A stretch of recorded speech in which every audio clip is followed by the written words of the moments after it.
he's a bad man. Ladies and gentlemen, Kevin Wise.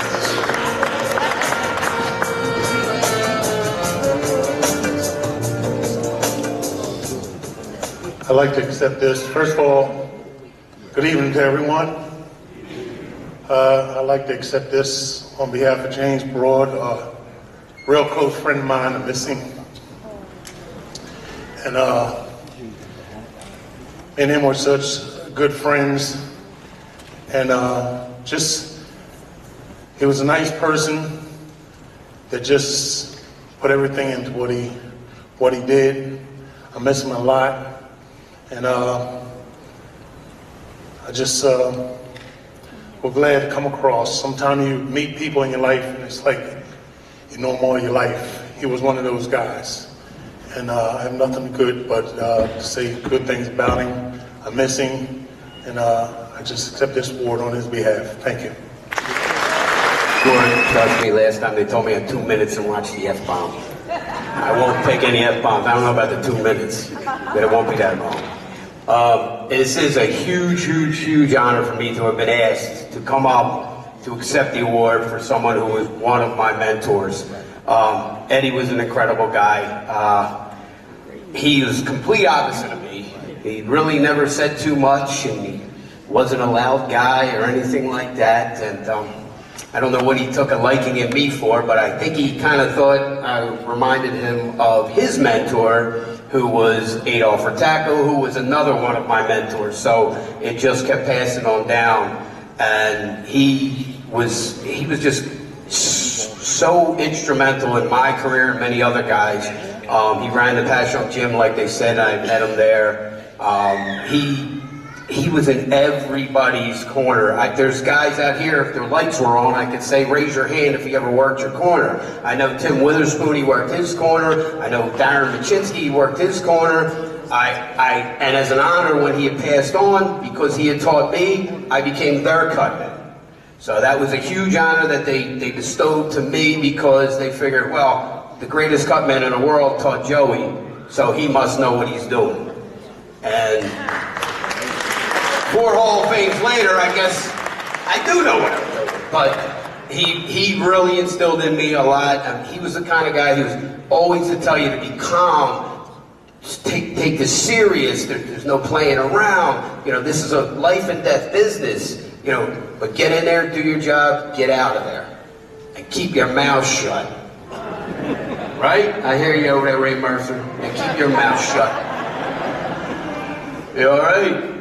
But, you know, like I said, Eddie was the quintessential guy. I mean, he got so deep into it here in Atlantic City that he moved from his house, sold his house in South Philly, moved to Margate, and would shuttle in 3-4 times a week when it was the height in the 70s and 80s and early 90s, when boxing was like the mecca here. And he just came in, worked everything, and the one thing he told me too was, it doesn't matter the guy's record, it doesn't matter his color, it doesn't matter who he is, you know, whether you're fighting in the back alley or Atlantic City or Las Vegas or on TV, it doesn't matter. Your job is to stop the cut, bring the swelling down. And that's what he did, and he would reassure guys like, don't worry about it, it's a scratch. You know, guys I'd be hanging out, like, no problem. He'd get you through the fight. And, you know, he passed that on to me, and I'm the same way. You know, before a fight, we might be in the back cracking jokes, but the minute you hit that gate and you come out, it's all serious, there's no playing around. And that's one of the things that he instilled in anybody that he knew. And he would make the fighters, the trainers, everybody feel calm. And he loved being down here and working the fights in Atlantic City, and I know that. He told me that. He said this was like the best place. So I want to just thank everybody, and again, it's an honor to accept this for him, and I know he's up there kind of snickering, because being a proud Italian-American, he gets to go into the AC Hall of Fame on Columbus Day. There's got to be, you know, he's just laughing. Also, I'm kind of mad at him, though, that I didn't accept this, because I was supposed to be in the Columbus Day Parade, but I couldn't be there. But it's great to be here, and I really want to thank everybody. Thank you so much, and you got to give a hand for everybody that does this. This is a great Hall of Fame. Thank you.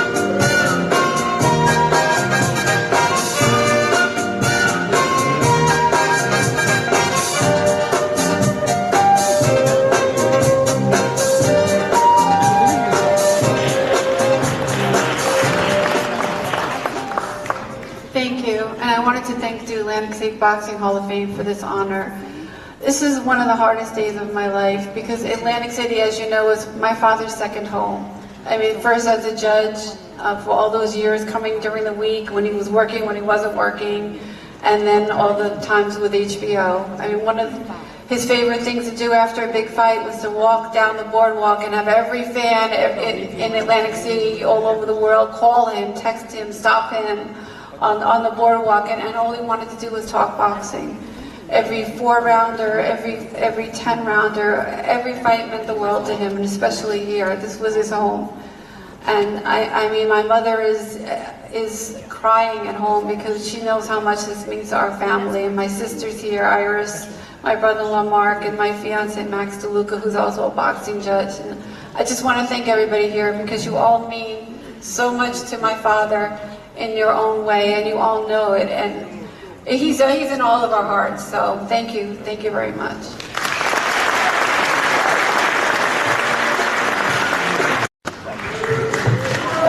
First and foremost, I just want to thank the committee for this wonderful honor being given to my father and to congratulate the rest of this year's Hall of Fame class. Unfortunately, my father could not be here with you all today. Some of you might know my father was diagnosed with dementia about 8 years ago and is currently battling Alzheimer's disease.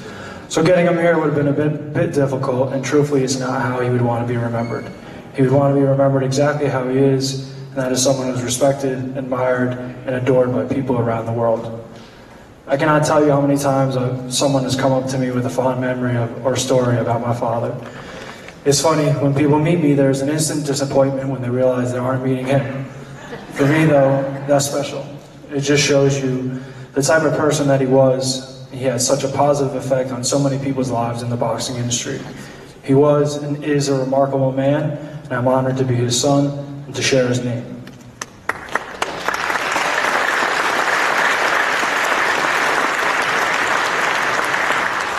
While it's terrible to think that his memories are gone, the special thing about memories are that they are shared with others, and the memories and moments that my father had here in this city were some of the greatest, not only of his life, but my entire family's, and they'll be cherished and shared for generations to come. If there's one thing that this disease has taught me, it is to cherish the time you have here and spend it with the people you love. Have fun, enjoy life, leave a lasting and positive impression on people, make them remember you. My father excelled in that, and it is something that we should all strive for in our lives. Thank you again to the committee for this great honor, and cheers to the class of 2022.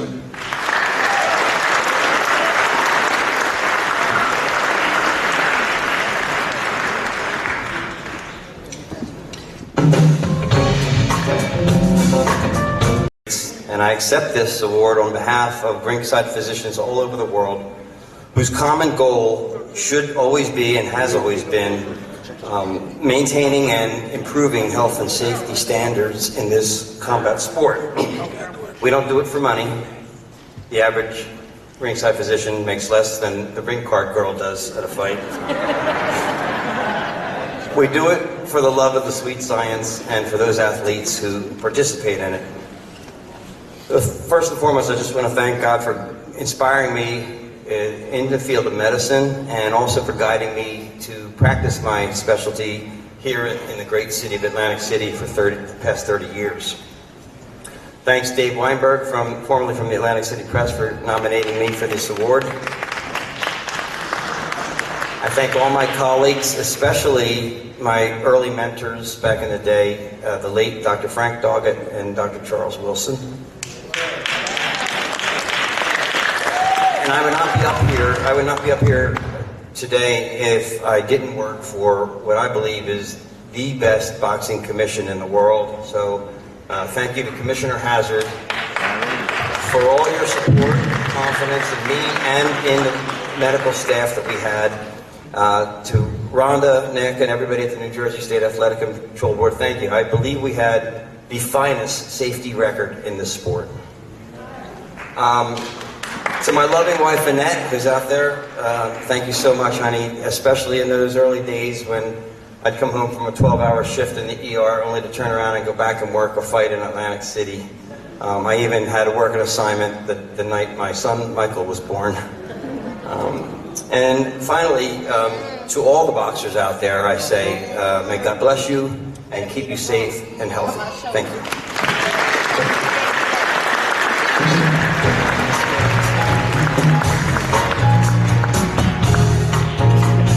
He certainly was the boxing capital of the world, and three of the most exciting and talented fighters to fight there often all came out of Philadelphia.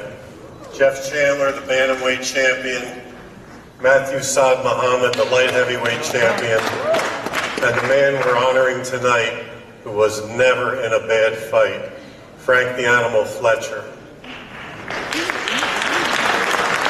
When ESPN came into the boxing scene in 1980, they were crowning champions in 5 weight classes: lightweight, welterweight, junior middleweight, middleweight, and light heavyweight. And Bob Arum worked with 4 of us. We ran shows every week. Mel Greb had Las Vegas, Ernie Terrell, Chicago, Dan Duva, Totowa, New Jersey, and I was in charge of Atlantic City. And the first card, April of 1980, the middleweight tournament kicked off. Frankie had a record going in of 4 wins, 2 losses, and a draw. And his opponent, Ben Serrano, had 1 win, 3 losses, and a draw. And Bob Arum called me up and he said, "Russell, do you know what you're doing?" Because in those days, you didn't have to be undefeated to get on television. It just mattered whether or not you could fight. And Frankie's career took off. From April of 1980 until February of 1985, he won 12 out of 14 fights in Atlantic City. He was the first ESPN middleweight champion. His bonus for winning the tournament was a fight against the top 10 contender. We moved from the 400-seat Rutland Room at Resorts, which the writers were mocking as the boxing studio by the sea. And we moved into Resorts International Superstar Theater, where Frankie knocked out Slamming Sammy Naismith of Indianapolis. And then the next year, Ferdy Pacheco, who had taken over as the boxing consultant on NBC and broke the monopoly that Don King and Bob Arum had on national network television, he gave Frankie a shot. Frankie beat Norberto Sabater to win the USBA title. And every time Frankie fought on the weekend at the Sands, it was like a celebration. His uncle, Dick Turner, was a welterweight contender. His brother, Anthony, was a lightweight contender. His other brother, Troy, was the Pennsylvania bantamweight champ. But the toughest Fletcher of all was his mother, Lucille. If you remember watching Frankie's fights in front of the stage at the Sands, she'd be parading back and forth, holding a stuffed tiger in her hand, and they'd be cheering, "Animal, Animal." And the Sands even made a record called The Animal. And for those matchmakers out there who are told never match 2 left-handers against each other, if you get a chance, go to YouTube and punch in Frank Fletcher versus Clint Jackson. It's one of the greatest fights nobody ever talks about, 2 left-handers. And Frankie went from making $300-400 a fight before ESPN came along. And in those 5 years, he made the equivalent as probably what's close to $3 million today. And he had a terrific career. He never got a shot at the world title. But all you can ask from a fighter is, did he entertain you? And nobody was more entertaining than Frank the Animal Fletcher. And I'm honored that the family asked me to speak on his behalf. Thank you.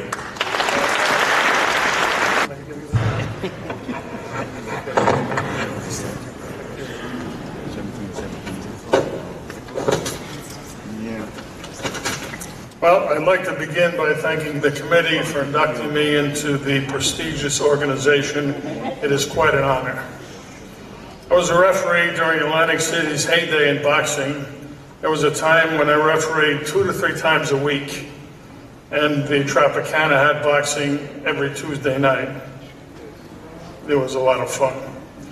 Between 1983 and 2014, I refereed 200 fights.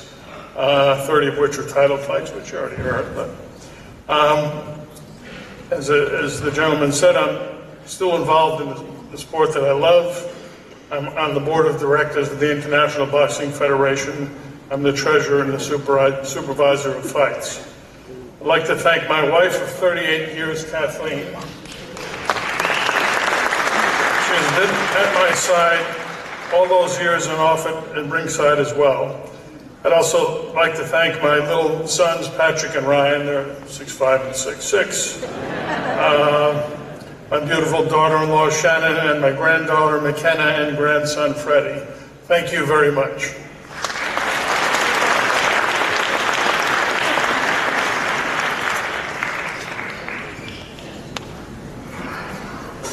Something funny to start this off with, but I'm coming up short. So we're going to have to start with just the good old... I'd like to thank Ray and the entire committee so very much for recognizing all the blood, sweat, and tears that every single one of these fighters have shed in the gym and in the ring. There's so many people to thank, and I don't want to leave anybody out, so I'm going to preface these thank yous with, if I leave you out, I'm sorry. I'm a boxer. My bad guys, John Klug and Chaz Antonori, got me in the best shape I can get in. They were there for me all the time. Eric Baptiste, my advisor, he never put me in a dangerous situation that I could think of. My cut man, Joey I, he stitched me up many a times, and although I would try to tell him how to do his job in the corner in every single fight that I was in, he stuck with me and never told me to go somewhere. My trainer away from home, Billy Johnson, aka BJ, and the entire Lennox City Pal, I'd like to thank them. Dozens and dozens of sparring partners over the years that I had. Thank you so much for beating me up. My college boxing coaches, Dr. Ken Cox and Ken Cooper, and my amateur trainer, Al Mitchell, thank you. My hometown of Wildwood, and all the thousands of people who used to make the drive up to the Parkway to support me. Thank you. And just like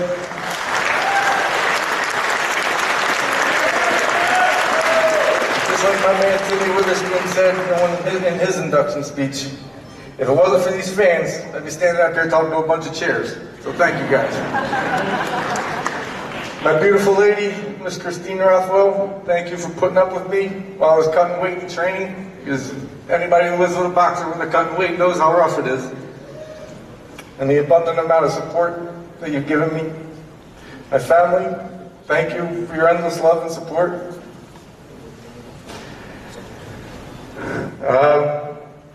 This next one is, it's my mom. I want to thank my mom. Mom,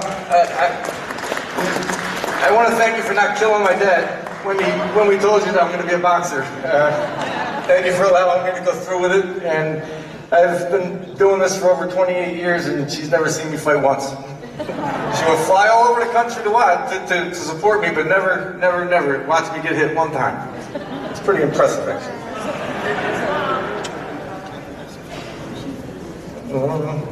Getting mixed up, I'm sorry.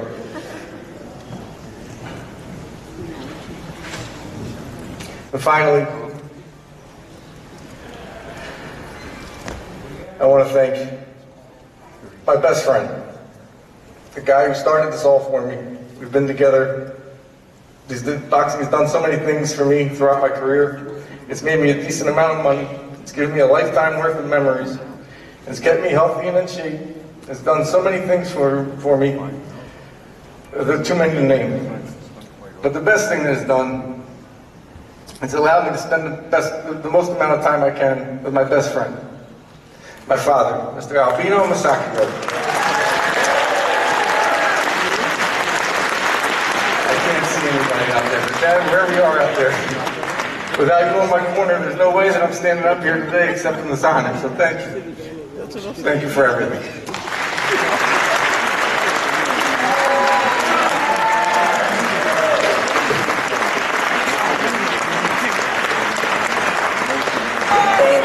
Thank you all so much. It's such an honor to be here. In July of this year, President Biden presented Megan Rapone, a soccer player, and her fellow Olympic teammate, gymnastics, Simone Biles, with the Presidential Medal of Freedom. He said, "It is an essential American truth that everyone is entitled to be treated with dignity and respect. In the early 90s, Commissioner Randy Gordon and Larry Hazard broke glass ceilings by licensing women in professional boxing. Yeah. This paved the way for me and 23 others like me to compete in the first class of Golden Glove boxers of 1995. In 1996, Andrea DeShong and I fought on the USA Tuesday Night Fights. And a poll was done that night by viewer call-in. Today you probably text that, but they wanted to know, did you want to see women box again? Of the 65,000 viewers that night, 85% said yes. Christy Martin was the commentator that night. And Junior Jones, I know you're out there. Yeah, according to Kipling, he said, a king among men who hasn't lost the human touch. You gave me your dressing room that night so that I didn't have to share a bathroom with the rest of the guys. Thanks for that. Yeah. That night changed my life forever. Dennis Rappaport Promotions gave me the shot when women's boxing was just getting started on the heights of today. Through his innovative vision, I got started on my journey to the epic super fight with Christy Martin. Dennis willingly worked with other promoters like Diane Fisher, Queen, I know you're out there. Yeah, I know you are. Yep. Who, because of her desire to continue Daddy's dream, I was able to fight 10 times here in Atlantic City, selling out casino showrooms and getting airtime on pay-per-views and female main events on ESPN. Documentaries about women's boxing were done on A&E and Discovery Channel, shattering more glass ceilings. Trainers like Domenic, Marino, and Scooter Honig. Dom, you're like a dad to me, you know that. And trainers along the way like John Scully, Emmanuel Stewart,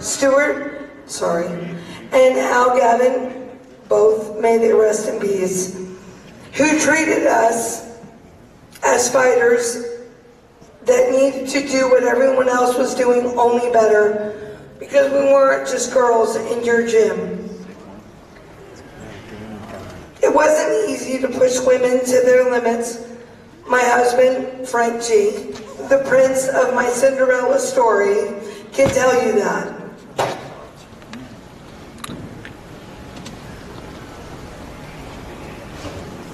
He created a sanctioning body and kept the women's gym open for 30 years, fighting for equal pay and safety measures. I can't thank him enough.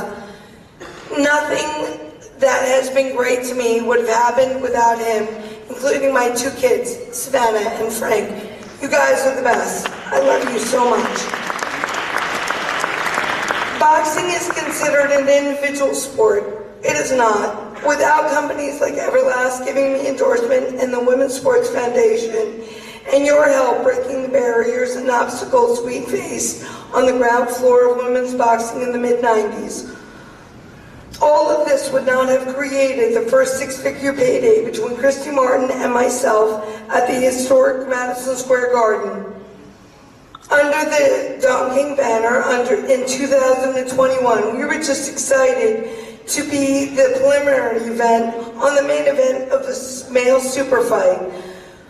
Women now, it's an Olympic sport 30 years later. Katie Taylor and Amanda Serrano shattered our record of 6 figures to 7. Women's boxing just keeps growing. But without all of you and all of your support, none of that would have happened. So thank you for that. Today, women's sports is better than ever.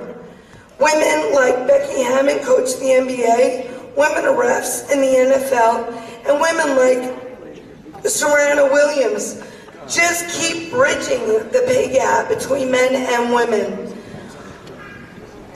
When Megan got her Presidential Medal of Freedom, she said for us, this is just a huge win, ensuring that not only are the rights of the wrong of the past, but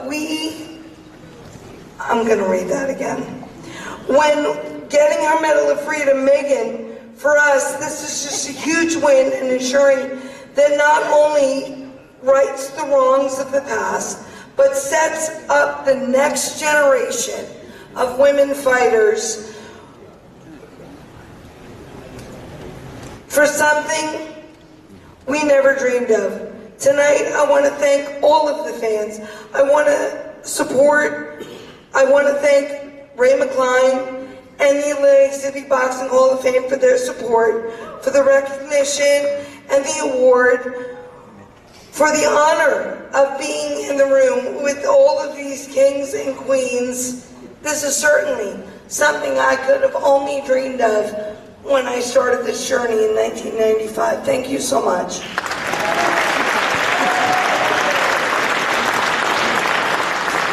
To Ray, Angela, Rob, and Rob from the Atlantic City Boxing Hall of Fame for voting for me, and everyone else that voted for me. I am so happy and so excited to be here, and I also want to say congratulations to all the other inductees. I have like 40 years. I'm shocked my own self.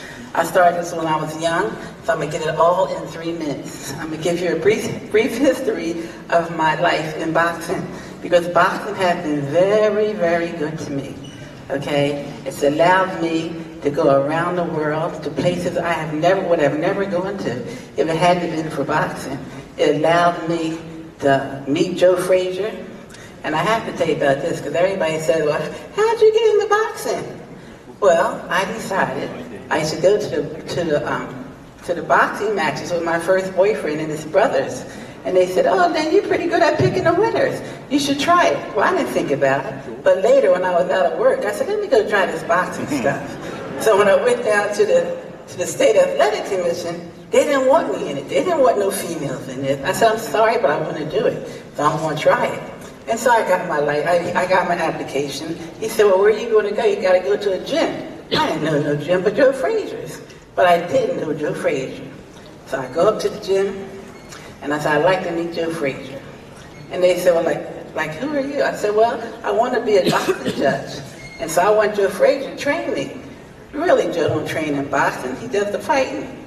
So he didn't want to come out first. And then the secretary went and said, there's a pretty young girl out there that wants to meet you. But Joe really came right out after that. He was coming out of the shower. and he came out. He said, well, what do you want with me? I said, well, I want to be a judge. He said, I don't like judges, I don't like referees, I don't like announcers. I said, listen, I want to be a boxing judge. And they say that you're the best. So I want to be trained by you because you're the best. And he asked me about one fighter. He said, well, what do you think about this fighter? You think he'd be a good champion? Well, I was going to say, yes. What did I know? I don't know nothing about boxing. And then his secretary was behind him saying, and I said, of course not. And he said, okay, I'm going to train you. I said, all right now. So anyway, I started with him. And in 3 months, I went to that gym religiously. I didn't even realize how important that gym was because there were so many people coming down to that gym. All kinds of champions, all kinds of people in boxing and everything, but I didn't pay them any attention because I was there to learn my craft. So I went to that gym. In 3 months, I was out of it. My main goal was to get to Atlantic City. I want to be in Atlantic City. So I hooked up with Percy Richardson, and then he hooked me up with Bob Lee and Jersey Joe Walcott. I went to Atlantic City. In 6 months, I had my license in Atlantic City. I was like, and then I went on, and I got in. I was the first African-American female in Atlantic City, and I was very proud of that. And in Atlantic City, they didn't treat me so nice at first, okay? The guys would have a room upstairs, they made me go sit ringside. I wasn't, you can't go up to the room. I said, what? You can't go up here. It wasn't until Larry Hazard became commissioner that they allowed me to go to the room. Okay, yeah. So I have to, So I have to say, I forgot this part because I'm trying to get to it. I have to give credit to Larry Hazard for all that he's done for me. But I have to give a lot of credit to Bob Lee because he trained me when I first started. And those same score and methods that he trained me on are the same ones that I use today. Okay, and it has never failed me. All right. So I'm gonna get back to this story in a minute, but there's a couple of people I want to thank before I forget. I want to thank my family because they always show up for me. I want to thank my friends because they always show up for me. They're very supportive. I want to thank some special friends of mine, Sonny Hill and Taisha, because God knows I don't know what I'd do without them. Okay? So, and if I forgot anybody, I'm sorry. But I want to just say a few more things before I walk away from here. After I went to Atlantic City and I joined the IBF, okay, and I was the first female judge in that. And then I went on to join the WBA and the other WBC and the WBO. And I was the first African-American female in all those organizations. And it was wonderful, just wonderful. I had never traveled around the world like this. It didn't have to pay, everything was paid for you, just show up, do your job. So I still do the same thing. I show up with all my pens. I have about 4 or 5 of them because at one time they ran out. I'm saying, how the heck this happened? You have 4 pens and they all ran out. So anyway, I went on and here I am now. So what I want to say now, I want to say thank you, Jesus, for bringing me this far in my career. Thank you, everybody.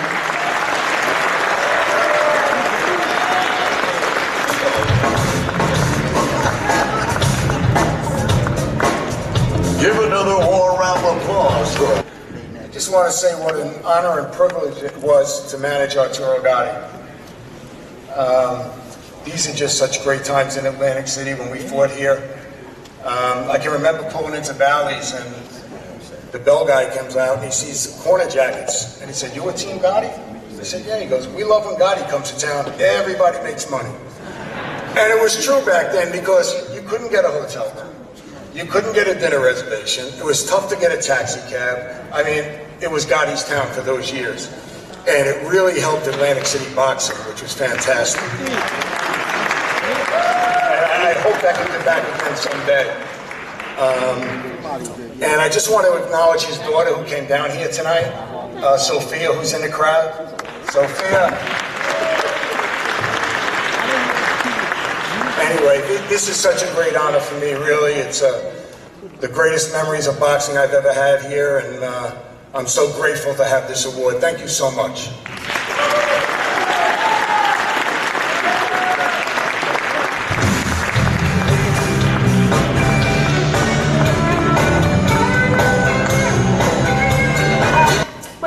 When the New Jersey Casino Control Act became law on June 2nd, 1977, my late husband, Dan Duva, told me that it would change our lives. Having graduated from Seton Hall Law School just a few weeks earlier, Dan brought stock in César's world with his first paycheck. He knew what was coming. He always knew everything. 1 year later, he incorporated Main Events, and that was not a coincidence. The first record that I can find of a fight promoted by Main Events in Atlantic City was on January 9th, 1981. Future world champion Livingstone Bramble won a 6-rounder in his 3rd professional fight. James Hard Rock Green also appeared on the undercard, as did Dave Tiberi's brother, little brother Joe Tiberi, or big brother, that's Joe Tiberi. Yeah, right? According to BoxRec, a total of only 5 bouts took place that night. They were all 6s and 8s. There was no TV. Everyone on the card was local. It was a classic club show. Since that night, Main Events has promoted more shows in Atlantic City than I could count, from those club shows right up to mega events. I vaguely remember a very long run of shows on USA Network at Harrah's Marina every other Tuesday. in the 80s. I'd like to tell you I remember those great fights, but what I mostly remember is forcing my husband Dan to pull over at every rest stop on the Parkway on the way home because I was always pregnant then. I had to run to the bathroom. I always think about that when I ride down the Parkway. It's weird. In addition to Bramble, main events promoted so many world champions here. I had to write their names down just to remember them all. Included Johnny Bumphus, Rocky Lockridge, Robert Hines, Pinklin Thomas, who's here tonight, Bobby Ches, Mike McCullum, Vinny Pazienza, who's here, Hector Camacho, Pernell Winiger, Meldrick Taylor, Evander Holyfield, Mark Breland, Lennox Lewis, Michael Moore, Zab Judah, Fernando Vargas, Steve Cunningham, who's here, Sergey Kovalev, Dmitry Bivol, and of course, in his own special way as it relates to Atlantic City, the greatest of them all, Arturo Gatti. Yeah. Many of the gentlemen I just named had development fights here, and please forgive me if I left anybody out. Some won their world titles in Atlantic City and others defended them here, most of them successfully. Of course, some truly memorable nights still stand out. In 1991, Evander Holyfield defeated Big George Foreman at Boardwalk Hall in the Battle of the Ages. In 92, Michael Moore won the vacant WBO World Heavyweight title in a bout with Bert Cooper in this very building. It's still to this day one of the most amazing heavyweight matchups I have ever witnessed. Both fighters hit the canvas twice, each of them in the first round, before Moore scored a TKO in round 5. Of course, Lennox Lewis fought many times here. He's in honor tonight. 2/3 of the classic Arturo Gatti and Mickey Ward trilogy took place here, in addition to 7 other consecutive fights when Arturo sold out Boardwalk Hall in a run that will never be equaled. More recently, Sergey Kovalev outpointed Bernard Hopkins to unify the light heavyweight titles in that same building, and what turned out to be a very memorable night for me. I vividly remember the trip home from Atlantic City, though, on July 15th, 2007, the morning after Alfonso Gomez defeated Arturo in the last bout of his storied career, wondering if I was driving down the Atlantic City Expressway for the last time. Fortunately, I was wrong about that. Looking back, I've spent so much of my life here. I remember meeting Mr. Peanut on the boardwalk when I was 5 years old and feeding the pigeons. Thought about it yesterday when I was walking down. I remember, I guess my most vivid memory in this place is telling Pat Lynch, who you just met, at some point during Gatti's amazing 5-year run at Boardwalk Hall, that someday we would look back and remember it as the best time of our life. Well, that day is today. In fact, today I think I miss Arturo most of all. He should have been here to share this with Pat and me, but I'm thrilled that his daughter Sophia is here.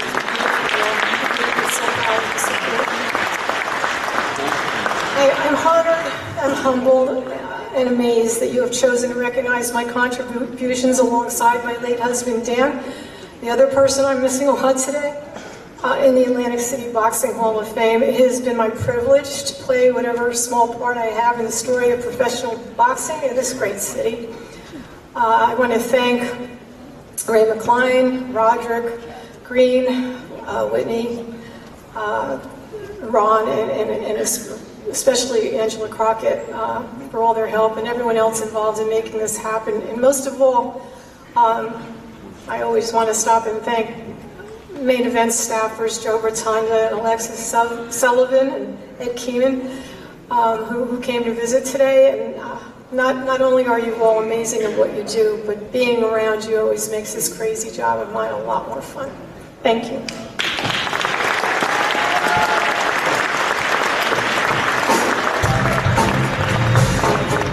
On behalf of the great Lennox Lewis, but I'll be remiss if I would not mention our team, because it takes a team to make the dream work. It takes a team for the champion to achieve all the successes that they attain. In obviously Lennox Lewis' case, the last undisputed champion of the world, 3-time heavyweight champion of the world. So, you know, like I said, it'd be remiss without me not mentioning the great Al Gavin, who was a cut man, the great late John Davenport, who was Lennox's first professional trainer, who brought me aboard, was a blessing. As well as Pepe Correa, who's still here with us, thank God, good friend, as well as the late, great Emmanuel Stewart, who his passing is 10 years this month. So let's give a hand for Emmanuel Stewart. Great Emmanuel Stewart. So, like I said, I just wanted to be able to, when I accept this honor and this award on behalf of Lennox Lewis, I got to, you know, acknowledge the team and the people that helped put him and attain his achievements.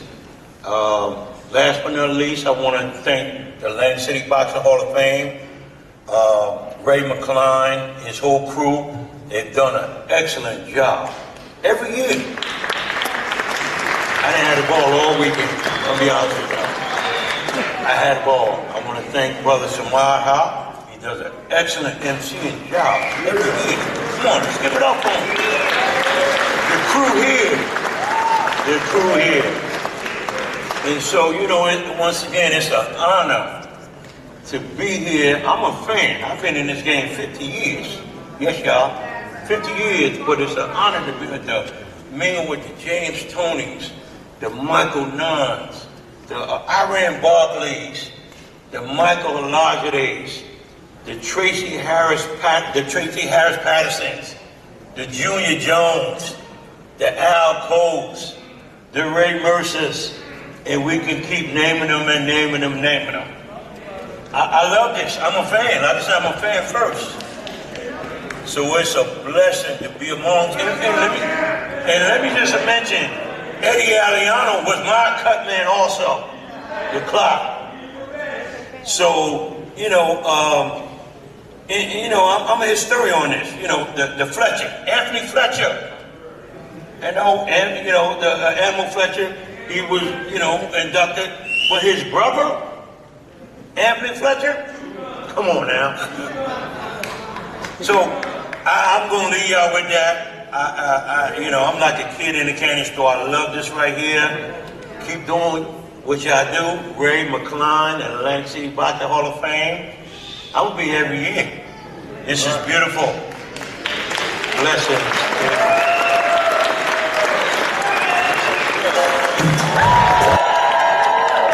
Pennsylvania in the house.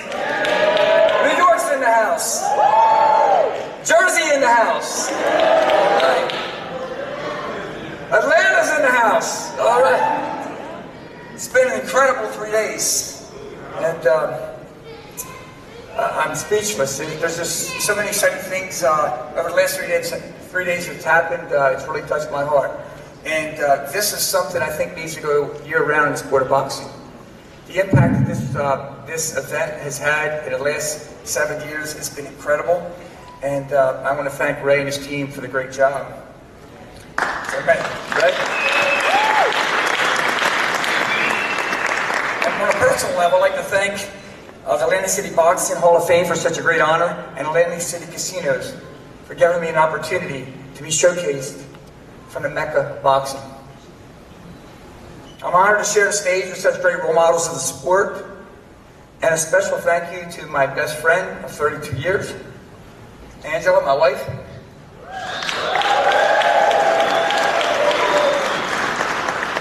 And my biggest achievement in life is my 3 daughters, Alexis and her fiance Ryan's here, Angela Marie, Ariel, and their boyfriends Greg and Mark, and my little man, my first grandson, Callahan David McLeish. For blessing me with so much love. I'd like to have a shout out in the audience to my siblings and their families, and my second mother, Janet Hubbs, who founded the Dave Type Fan Club, and my mentor, Andy Urkel, and Gus Perotti, mentors, who is looking down from heaven. I'm also honored and humbled to have so many family and friends that are here tonight from Delaware, the Castle, and throughout the country that made it possible for me to be standing here. I love each and every one of you, and I appreciate you. Thank you so much.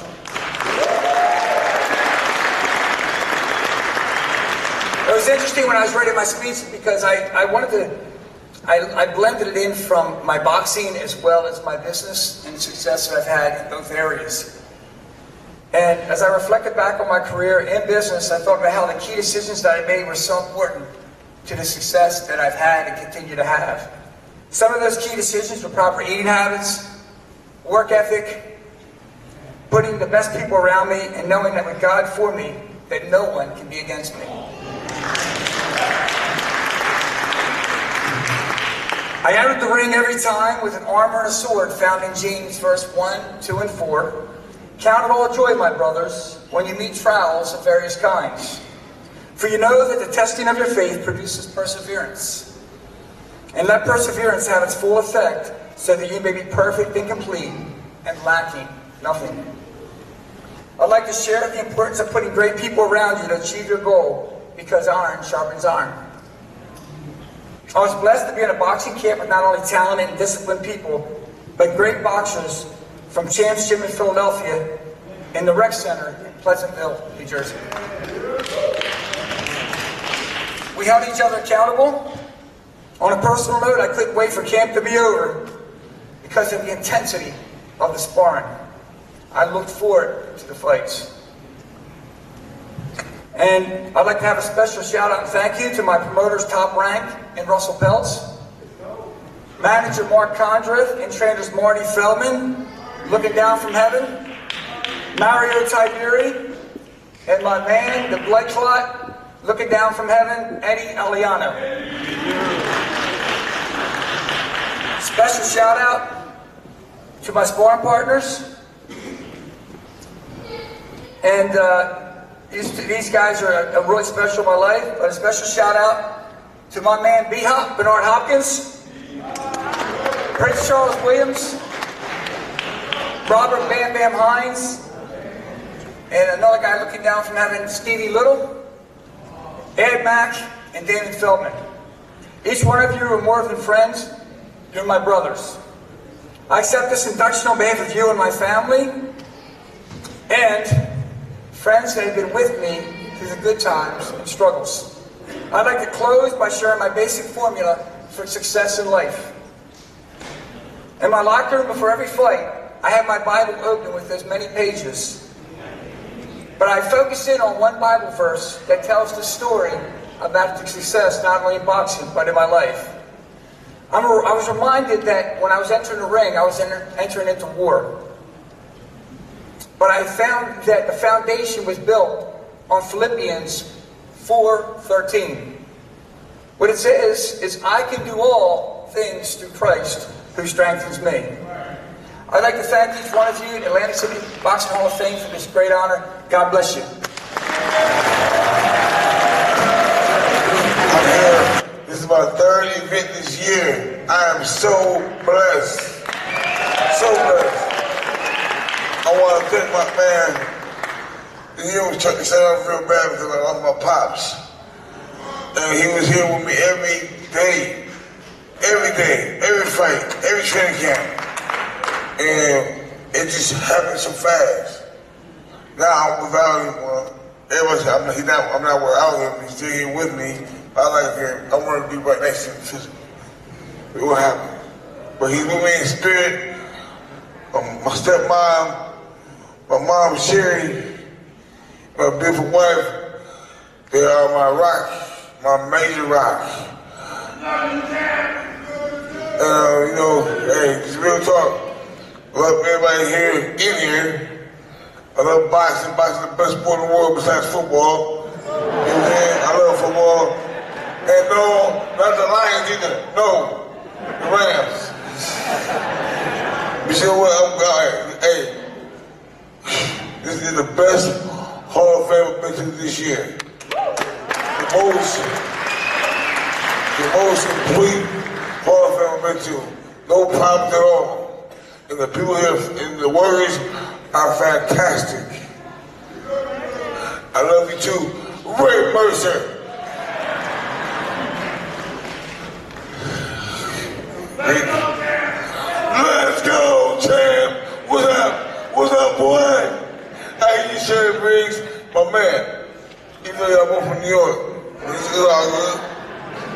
But everybody out there, y'all have a great night. Enjoy yourselves.